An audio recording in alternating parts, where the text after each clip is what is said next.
अस्सलाम वालेकुम स्टूडेंट, क्या हाल है? ठीक ठाक। केमिस्ट्री एफएससी 41 अगेन से, और एटॉमिक स्ट्रक्चर में लेक्चर नंबर 20 है। एटॉमिक स्ट्रक्चर में एफएससी 41 टॉपिक है नोड, केमिकल नोड।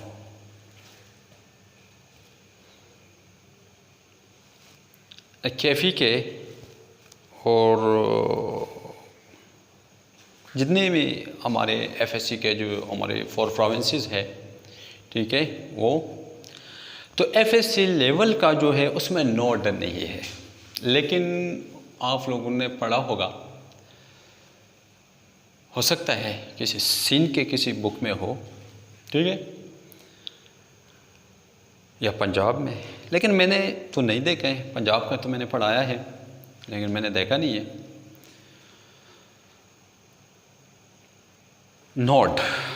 लेकिन ईटा के, अगर आप KMU के ईटा के पेपर देखिए, या ये जो MCAT वगैरह है, कोई कॉम्पिटिटिव एग्जामिनेशन हो, तो उसमें आप इसके MCQs देख सकते हैं, आपको मिलते हैं। तो नोड क्या चीज़ होता है? नोड, आप लोगों ने ऑर्बिटल के बारे में पढ़ा था कि ऑर्बिटल न्यूक्लियस के इर्द गिर्द वो जगह होते हैं। ऑर्बिटल के बारे में ज़रा रिवाइज कर देते हैं। न्यूक्लियस के इर्द गिर्द वो जगह होते हैं जहाँ पर इलेक्ट्रॉनों का प्रोबेबिलिटी मैक्सिमम हो, और वो क्या होते हैं? 2। ये नहीं, यहाँ पर मैक्सिमम इलेक्ट्रॉन मिलने वाली है, ठीक है। जैसे कि आप लोगों ने पढ़ा था, ये तुम्हारे पास किसी एटम का न्यूक्लियस है और ये इसका पहला शेल है। अगर आप लोगों को याद है तो इस पहले शेल में क्वांटम नंबर के मुताबिक हमारे पास एक ऑर्बिटल आता था, वो था S। इसके बाद तुम्हारा नंबर आता था इस शेल में, तो इसमें 4 ऑर्बिटल थे टोटल के टोटल, S और P थे, तो एक S ऑर्बिटल है और 3 P ऑर्बिटल्स थे। तो ये जो जगह है, इसमें इलेक्ट्रॉन तो मैक्सिमम पाए जाते हैं, इनको तो ऑर्बिटल्स कहा जा सकता है। लेकिन अगर इनके दरमियान में देखें तो इलेक्ट्रॉन रिजाइड नहीं कर सकता है। अगर आप लोगों को याद है तो आप लोगों ने पढ़ा था कि इनके दरमियान में इलेक्ट्रॉन रिजाइड नहीं कर सकता है, ठीक है। तो अब नोड और ऑर्बिटल का आपस में रिलेशन क्या है? ऑर्बिटल में मैक्सिमम इलेक्ट्रॉन मिलने वाली है, नोड में कोई इलेक्ट्रॉन नहीं मिलने वाला है। तो मैंने क्या लिखा definition? The region around the nucleus where the probability of finding electron is 0, where the region around the nucleus where the probability of electron is maximum, that is 2, ठीक है। तो ये है हमारे पास नोड, ठीक है। बस आसान सा कंसेप्ट है। आपने क्या पढ़ना है? किसी एटम के इर्द गिर्द वो जगह जहाँ पर इलेक्ट्रॉनों का प्रोबेबिलिटी 0 हो, जहाँ पर इलेक्ट्रॉन नहीं मिलने वाले हैं, उनको हम क्या कहते हैं? नोड कहते हैं। उनको क्या कहते हैं? नोड कहते हैं। लेकिन आगे जाके नोड्स के 2 किस्में होते हैं। एक को हम कहते हैं radial nodes, that is also sometime known as spherical nodes, and the second one is angular node. This is also sometime known as nodal plane. Nodal plane तो नहीं कह सकते, नोडल प्लेन कुछ और चीज़ है, लेकिन मोस्ट केसेस में आप देखेंगे कि जहाँ पर एंगुलर जितना है उतना ही उस ऑर्बिटल में क्या होता है? उसमें प्लेन्स होते हैं, नोडल प्लेन्स होते हैं, ठीक है। देखेंगे आगे जाके पढ़ेंगे। तो रेडियल नोड मैंने पढ़ाया आप लोगों को। रेडियल नोड क्या होता है? रेडियल नोड, अब ज़रा देखें, पहले तो आप लोगों ने ये पढ़ा था कि न्यूक्लियस के इर्द गिर्द वो जगह जहाँ पर इलेक्ट्रॉन नहीं मिलने वाले हैं तो उनको हम नोड कहते हैं। आसान सी बात है, कोई मसला तो नहीं है, ठीक है। न्यूक्लियस के इर्द गिर्द वो जगह जहाँ पर इलेक्ट्रॉन नहीं मिलने वाले हैं उनको हम नोड कहते हैं। अब नोड के 2 किस्में होते हैं, एक को कहते हैं रेडियल नोड्स और दूसरे को कहते हैं एंगुलर नोड। जनाब, रेडियल नोड क्या होता है? रेडियल नोड का मतलब होता है रेडियस से निकला है, यानी जो न्यूक्लियस से फासले पर पड़े होते हैं, इस तरह के पड़े होते हैं। जैसे कि मैंने ये बनाया है, अगर तुम्हारे पास ये पहला शेल है किसी एटम का, ये जो खाली जगह आपको नज़र आता है जो मैंने नहीं बनाया, इसमें कुछ नहीं लिखा है, तो इसको मैंने नोड से जाहिर किया है। ये है नोड, ठीक है। किसी एटम के अंदर ये क्या है, ये नोड है। देखते हैं, मैंने रेडियल को अब ज़रा देखें। The node which are length wise to nucleus and can be determine by n-l-1 formula. चलो रेडियल नोड निकाल देते हैं। सबसे पहले आप देखें, हमारे पास अगर कोई शेल है, लेट फॉर एग्जांपल आप देखिए आपको अभी इसी वक्त पता चलेगा, कोई मसला है ही नहीं, ठीक है, कोई मसला है ही नहीं। तुम्हारे पास ये कैशल है, ये उसका ये न्यूक्लियस है और ये कैशल, इसके बाद ये एल शेल, ये एम शेल और ये एन शेल, ठीक है। चलो इसमें ओनली 1s होता है, यहाँ पर 2s और 2p भी होता है, ठीक है। यहाँ पर 3s 3p और 3d भी होता है, और यहाँ पर 4s 4p 4d 4d and 4f होता है, ठीक है। ये ऑर्बिटल्स होते हैं, सब शेल्स होते हैं, और इनके अंदर फिर आगे आप जाके इनका टोटल नंबर मालूम कर सकते हैं, ठीक है। तो जनाब अब क्या करना है, कोई मुझसे ये पूछे कि 1s के रेडियल नोड मालूम करें, 1s में कितने रेडियल नोड्स होते हैं, तो मैं लिखूंगा, ठीक है, हमारे पास 1s, यहाँ पर n क्या है, 1 है। हमारे पास फॉर्मूला है n-l-1, n-l-1। अगर तुम्हारे पास यहाँ पर n1 है तो s के लिए जहाँ भी हो, s के लिए अगर आपको याद है तो l का वैल्यू 0 आ रहा था, एजिम्यूटल क्वांटम नंबर अगर आप लोगों को याद है तो s के लिए l का वैल्यू क्या आ रहा था, 0। अगर आपको याद है तो ये s के लिए था, और p के लिए l का वैल्यू क्या आ रहा था, 1 आ रहा था, d के लिए l का वैल्यू क्या आ रहा था, 2 आ रहा था, और f के लिए l का वैल्यू क्या आ रहा था, 3 आ रहा था, 3 आ रहा था। ऐसा है, आप लोगों अगर प्रीवियस नॉलेज को ज़रा मेरा प्रीवियस लेक्चर और ज़रा देखें क्वांटम नंबर वाला, तो आप लोगों को इसका समझ आएगा। तो चलो, जब l का वैल्यू s के लिए l का वैल्यू 0 है तो यहाँ पर 0 लिखा लो, -1 = 0 नोड। रेडियल नोड 1s का कोई रेडियल नोड है ही नहीं। लेकिन अब अगर कोई मुझसे ये पूछे क्या सेकंड s का रेडियल नोड्स कितने होते हैं, तो मैं रेडियल नोड्स का भी बताने वाला हूँ, ठीक है। अब ये 1s के लिए था, सेकंड s के लिए अगर आप देखें तो मैं लिखूँगा यहाँ पर सेकंड s है, n यहाँ पर क्या है, n यहाँ पर 1 था और यहाँ पर 2 है। तो अभी n की जगह अपने फॉर्मूला के मुताबिक n-l-1, n की जगह आपने क्या पुट करना है, 2 पुट करना है, -l, s का वैल्यू तो l के लिए 0 आता है, -1, इसका आंसर आता है 1, ठीक है।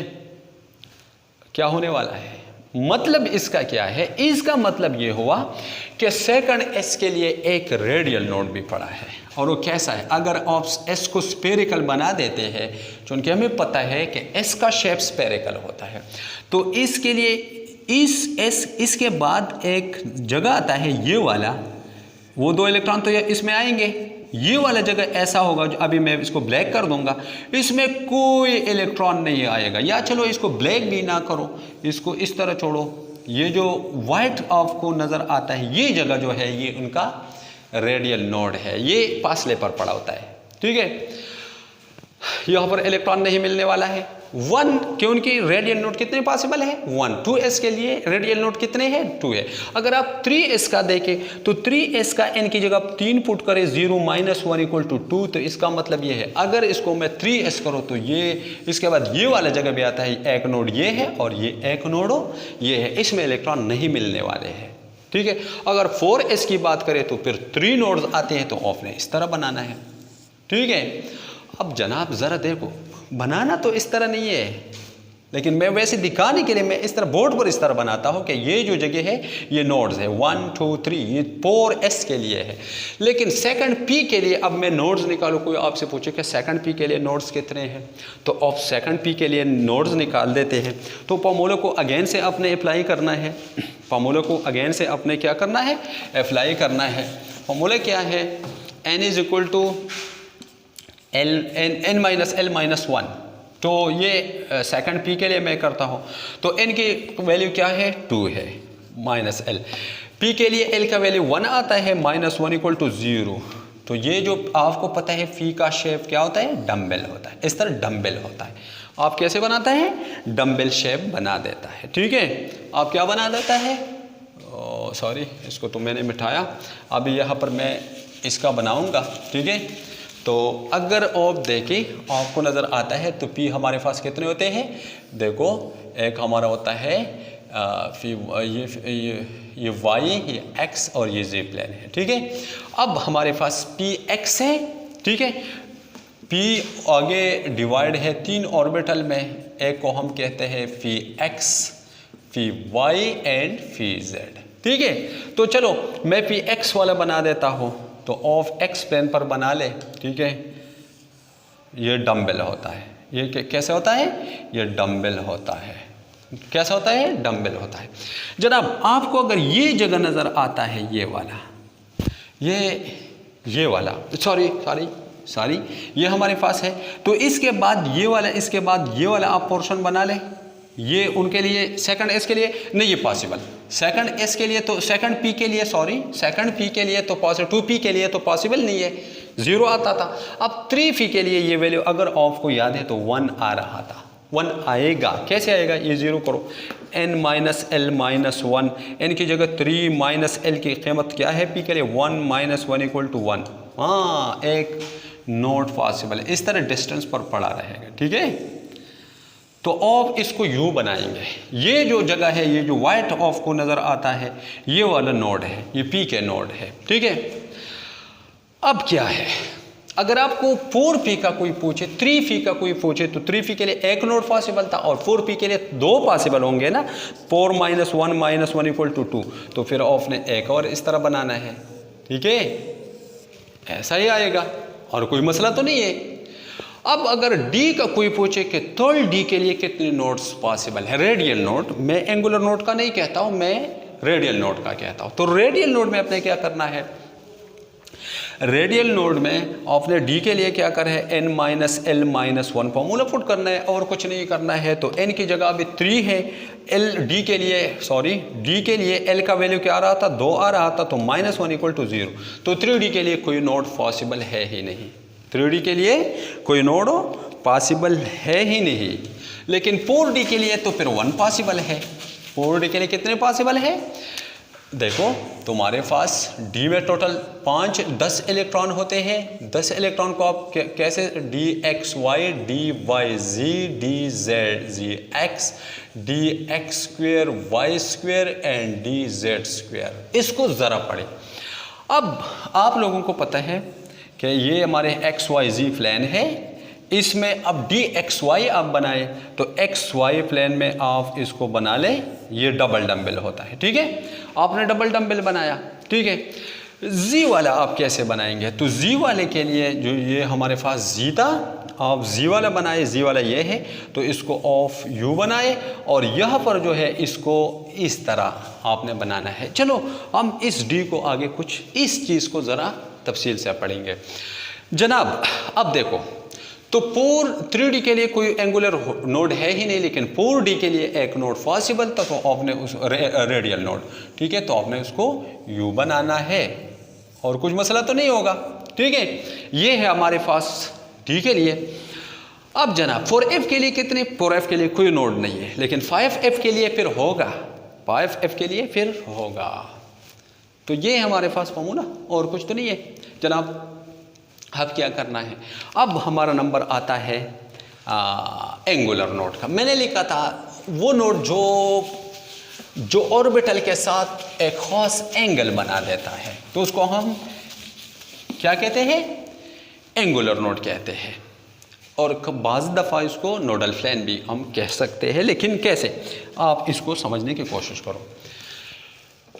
देखो ये डिपेंड करेगा, ये हमारे पास अगेंस्ट है किसी एटम का न्यूक्लियस, ये उसका पहला शेल, ये उसका सेकंड शेल, ये उसका थर्ड शेल और ये उसका फोर्थ शेल, ठीक है। अब इसमें 1s था, इसमें 2s और 2 फी थे, इसमें 3s 3 फी और 3d थे, इसमें 4s 4 fee 4d and 4f थे। ठीक है, कोई भी ऑफ ले ले, ये डिपेंड करता है l की वैल्यू पर, एंगुलर नोड। जनाब s हमारे पास s जहाँ भी है, s अगर यहाँ है, रेडियल नोड में तो 1s के लिए कुछ और आ रहा था, सेकंड s के लिए कुछ और आ रहा था, थर्ड s के लिए कुछ और आ रहा था, 4s के लिए कुछ और आ रहा था। लेकिन याद रखो कि इसमें क्या होता है, इसमें s की कीमत हमेशा अपने कांस्टेंट s का जो कीमत है हमेशा डिपेंड करता है एजीमुथल क्वांटम नंबर पर। अगर 4s है या 3s है या 2s है या 1s है तो इसका l का कीमत 1 ही है। तो इसका क्या मतलब है, s के लिए कोई एंगुलर नोड नहीं है, l का कीमत 0 आ रहा था। l के इसका क्या मतलब हुआ, इसका मतलब यह है कि जहाँ भी s ऑर्बिटल हो, जहाँ भी पड़ा हो, 4s हो या 1s हो, 3s हो या 2s हो, जो भी हो, इसके लिए एंगुलर नोड नहीं है। क्यों? उनके ये तो एंगल बनाता है, s तो स्फेरिकल होता है, इसके साथ एंगल कैसे बनेगा? तो इसके लिए नामुमकिन है। लेकिन जनाब अगर आपसे कोई p का पूछे, अब अगर 2p है या 3p है या 4p है, जो भी है, इसके लिए ये डिपेंड करता है एजीमुथल क्वांटम नंबर पर। जो एजीमुथल इसका वैल्यू आएगा वो इसके एंगुलर नोड्स है। तो इसके कितने हैं? 1 है। l का वैल्यू p के लिए कितना है? 1 है। इसका मतलब ये हुआ कि यहाँ पर एक नोड पॉसिबल है। जैसे कि आप लोगों ने अभी पहले पढ़ा था, ये हमारे पास है y, ये हमारे पास x प्लेन और ये हमारे है z प्लेन। तो अभी अगर मैं बना देता हूँ p ऑर्बिटल के लिए मैं px, py एंड pz, ठीक है। तो मैं कैसे बनाऊंगा, x वाला अगर मैं बनाऊँ, फॉर एग्जांपल मैं इस तरह बनाऊँ, तो ये जो जगह है आपको ऑर्बिटल इलेक्ट्रॉन तो यहाँ पर मिलने वाले हैं, ये जो जगह है ये खास एंगल बना सकते हैं, एक खास एंगल बना सकता है, ठीक है। इसलिए इसको हम एंगुलर नोड कहते हैं। तो ये इसका एक एंगुलर क्या है, एंगुलर नोड इसमें पॉसिबल है, एक एंगुलर नोड देखो, और वो ये है। और इसी जगह को नोडल प्लेन भी कहते हैं, इसी जगह को क्या कहते हैं, नोडल प्लेन भी कह सकते हैं। जनाब अब d के लिए l का वैल्यू 2 है, तो d में कैसे वो बनता है, लेट फॉर एग्जांपल अगर वो d गया है तो देखो अब इसमें ये एंगल भी बन सकता है, और अगर आप इसको देखें तो ये एंगल भी बन सकता है, ठीक है। तो मैं कहता हूँ कि अब ये भी एंगुलर नोड है, लेकिन इसके लिए l का वैल्यू क्या आ रहा था, 2 आ रहा था। d के लिए l का वैल्यू क्या आ रहा है, जहाँ भी हो, 4d हो या 3d हो, d का l का वैल्यू क्या होगा, 2। तो कितने नोड्स होंगे एंगुलर नोड, इनके 2 होंगे। अब क्या है, ये नोडल प्लेन है, ये जो इस प्लेन पर पड़े है, और जो इस प्लेन पर पड़ा है इसका ये नेक्स्ट नोडल प्लेन है। तो इसमें कितने नोडल प्लेन है, 2 नोडल प्लेन है। तो जितने किसी चीज़ के एंगुलर, किसी ऑर्बिटल के एंगुलर नोड होंगे उतने ही उसके नोडल प्लेन होंगे। लेकिन ये जो चीज़ आपको नज़र आता है, इसमें नोडल प्लेन कितने हैं, एक नोडल प्लेन ये है, लेकिन ये जो dz² है ये वाला तो नहीं है, इसमें कोई नोडल प्लेन नहीं है। इसका नोडल प्लेन प्लीज़ MCQs में याद रखो, इसका नोडल प्लेन 1 है, और इसका, लेकिन इसका क्या है, इसका एंगुलर नोड्स 2 बन सकते हैं, ठीक है। तो ये चीज़ है, ये बहुत इंपॉर्टेंट है। अब अगर कोई आपसे पूछे कि भाई यहाँ पर टोटल नोड्स कितने हैं, यहाँ पर तो 2s के लिए एंगुलर नोड्स कितने थे, रेडियल नोड्स कितने थे, 1 था। और 2p के लिए एंगुलर नोड्स अगर आपको याद है तो 0 आ रहा था, ठीक है। अब इसके लिए रेडियल नोड्स कितने हैं, रेडियल नोड्स कितने हैं, तो इसके लिए रेडियल नोड 0 है और इसके लिए एंगुलर नोड 1 है। तो हर शेल में, इसमें देखो जितनी, ये एक इंपॉर्टेंट MCQs है, इस शेल में जितने रेडियल नोड है उतनी ही इसमें एंगुलर नोड्स है। आप इसको देखें ज़रा, इस चीज़ को मैं देखो, इसके लिए 1s के लिए 3s के लिए एंगुलर नोड्स कितने थे, रेडियल नोड्स कितने थे, 2 थे, ठीक है। अच्छा, और 3s के लिए एंगुलर नोड्स कितने हैं, 0 है। 3p के लिए रेडियल नोड्स कितने हैं, 1 है। रेडियल नोड 1 है 3p के लिए, 2p के लिए 0 आ रहा था, 3p के लिए 1 आ रहा है। चलो, और इसके लिए एंगुलर नोड्स कितने होंगे, 1 होंगे, ठीक है। अच्छा बताओ, इसके लिए रेडियल नोड्स 3D के लिए रेडियल नोड 0 है, 3D के लिए रेडियल नोड 0 है और एंगुलर नोड्स 2 है। तो इससे क्या आंसर आता है 2, इससे क्या आंसर आता है 2, इससे क्या आंसर आता है 2। तो जो भी शेल हो, हर शेल में एंगुलर और रेडियल नोड आपस में बराबर होंगे। आपने एक फॉर्मूला लगाना है टोटल नोड्स का। आप कोई अगर आपसे पूछे कि किसी इसमें टोटल नोड्स कितने हैं, अगर आपसे 3P में पूछे कि इसमें टोटल नोड्स कितने हैं, तो आपने कौन फार्मूला अप्लाई करना है। फार्मूला क्या है, फार्मूला है हमारे पास n minus l minus 1 minus plus l, यानी ये रेडियल नोड्स का फार्मूला है और प्लस एंगुलर, यानी रेडियल और एंगुलर को हमने जमा करना है तो minus l plus l cancel, n minus 1 formula, simple formula. अब इस 3s के लिए मैं इसके लिए ये 3 शेल, ये इस शेल के लिए मैं निकाल देता हूँ। तो इसके लिए 3 1 है, n 1 है और n 3 है और 1 माइनस करो तो 2, यस 2। इसके लिए देखो, आपसे कोई पूछे कि पूर डी के लिए टोटल नंबर ऑफ नोड्स कितने हैं, तो आपने क्या लगाना है n माइनस 1, n कितना है 4 है, माइनस 1 इक्वल टू 3। टोटल कितने पॉसिबल है 3 पॉसिबल है। तो जनाब ये आपने करना है, कोई मसला है ही नहीं। आप एंगुलर और रेडियल नोड सारे के सारे पढ़े, आप लोगों को कोई मसला नहीं रहेगा। आपसे MCQs में इस तरह पूछ सकते हैं कि भाई आप 3P में टोटल नंबर ऑफ नोड्स निकालें, आप 4P में टोटल नंबर ऑफ नोड्स कितने हैं, 1s में टोटल नंबर ऑफ नोड्स कितने हैं, ठीक है। तो आपने इसको निकालना है। अब 1s में ना कोई एंगुलर नोड है और ना कोई रेडियल नोड्स है, इसमें 3 आएंगे। इसमें कितने होंगे, इसमें कितने टोटल नंबर ऑफ नोड्स आएंगे, इसमें 2 होते हैं ना, इसमें 2 होते हैं, इसमें 1 होता है और इसमें कितने होते हैं, इसमें टोटल नंबर ऑफ नोड्स कितने होते हैं 3 ही होते हैं जो आपने निकाला। भाई आपने इस तरह करना है, कोई मसला नहीं है, आपने तवज्जो से पढ़ना है। और अगर कोई मसला हो तो मुझसे पूछें, इस तरह के MCQs हो सकते हैं और कुछ ज़्यादा मसला तो नहीं है। तो वीडियो को अच्छी तरह से देखें, कोई जगह मिस ना करें, और अगर फिर कोई मसला हो तो फिर मुझसे पूछ सकते हैं, इंशाल्लाह मैं क्लियर करने की कोशिश करूँगा। Thank you, see you next time, अस्सलाम वालेकुम।